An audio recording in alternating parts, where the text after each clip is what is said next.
আসিয়া হত্যা মামলার রায় ঘোষণা, হিটু শেখের ফাঁসি। মাগুরা শিশু আসিয়া ধর্ষণ ও হত্যা মামলার রায় ঘোষণা করেছেন আদালত।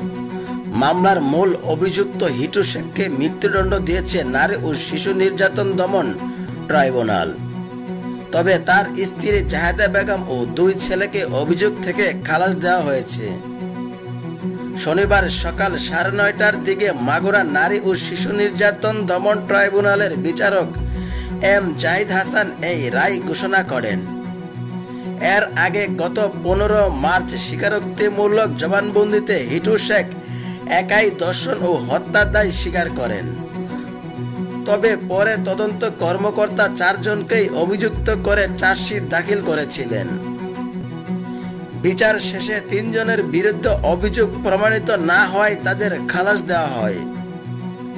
6 মার্চ মাগুরা শহরে নিজ নান্দুলিয়া গ্রামের বোনের শ্বশুরবাড়িতে বেড়াতে গিয়ে 8 বছরের শিশু আসিয়া ধর্ষণের শিকার হয়।